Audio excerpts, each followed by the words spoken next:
Now please welcome Duncan Alney, Firebelly Marketing, Sarah Graham, the Dolben Company, Mark Julien, JC Hart Company, and Mr. Mike Whaling, 30 Lines. Is an author, entrepreneur, and speaker. He's really well known. Those of you who are in marketing have probably heard of Peter Shankman. He founded something called Help a Reporter Out, which is this email blast that goes out several times a day, and anyone can ask anyone for help with just about anything, whether or not you're actually a journalist. And from there, he's written several books. He's talked about customer service, marketing, PR, social media. He's also a civilian advisor to NASA, a triathlete worldwide, and they are part of the Landry's family of brands. Landry's has more than 40 different brands under their umbrella, things like McCormick & Schmick's, Bubba Gump's Shrimp House, all kinds of things. So hotels, resorts, etc. So they are this sort of large company, but Peter Shankman, at the end of the day, although he is very well known, he's just one person. My clicker is not working. There we go. So one day, Peter Shankman has a business trip. He gets up at 3:30 in the morning. I don't know about you guys, but I too am a road warrior, and getting up at 3:30 in the morning is tough no matter how you slice it. So he gets up, he flies from Newark, and he goes to Tampa for the day for a lunch. He leaves Tampa, and as he's about to take off, he sends a tweet, and he says, "Hey Mortons, could you meet me in a couple of hours in Newark with a porterhouse? Okay, thanks." This is one of those joke tweets that people say, "Dear winter, please stop snowing, love Sara," and no one ever expects anything of it. But what happens next is kind of the unbelievable part of this story. Oops, back. Okay, my clicker's temperamental. So, Peter Shankman gets off the plane 2.5 hours later, and he goes to meet his driver. Peter Shankman is from New York, and he wrote this great blog post about this story, but he said, I grew up in New York. I see everything.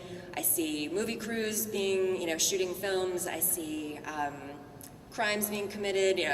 Nothing phases him. But he gets off the plane, and he goes to meet his driver, and lo and behold, there's this guy in a tux with a Morton's bag. And Peter Shankman is blown away, and inside this bag is his porterhouse steak, shrimp, a side of bread. The Morton's has great bread. If you've never had it, go get some. Silverware, the whole thing. And this gentleman in the tux is standing there with a big smile saying, "Hi, Mr. Shankman, we got your tweet." And in response to this, you can imagine, Peter writes this tweet and he says, "OMFG, Morton's actually responded and brought me this steak." And he then wrote this a really great blog post again, and you can go and read it. If you go to shankman.com, you can actually read this post. But he, the surprise factor, the complete sense of disbelief, you can get it just from this tweet up here, is pretty cool. In response, Morton's then says, "Hey, we really enjoyed surprising Mr. Shankman, and we'd like to make your day too. Tweet steak thank you, and we're going to pick somebody at random and give them a steak dinner." Morton's has a really great social media manager managing their account.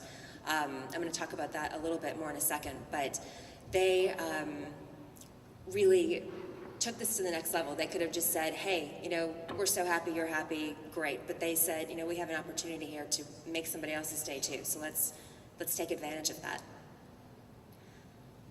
I'm sure you're all sitting there saying, "Okay, this guy is really famous. Is this just some crazy stunt?" Peter Shankman has 150,000 Twitter followers. Lots of people follow his blog. People have read his books, etc. But Peter says, absolutely not. It was not staged. It was not faked. It was not planned. It was just one of those crazy things that happened to be like a bolt of lightning striking. But they have an online resource center where the social media team will actually provide resources to the on-site team. The corporate marketing team works in conjunction with the on-site GMs and the on-site restaurants to really help plan all of their social media efforts and make sure that everything is integrated. Nothing at Morton's from a social standpoint happens in a vacuum. For those of you who are active on Twitter, they used to have different handles for every single one of Morton's restaurants, and they have shut those down and consolidated their efforts just at Morton's.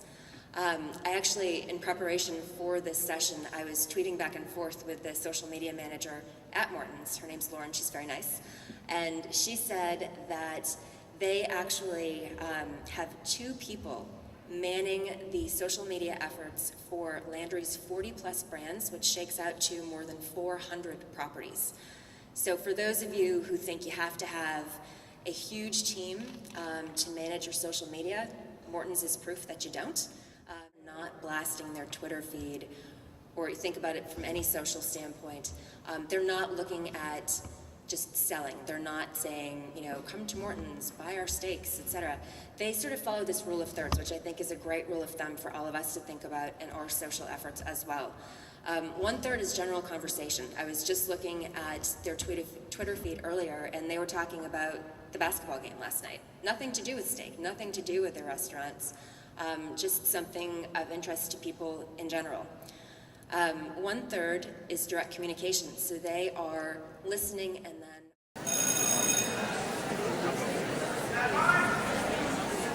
Action.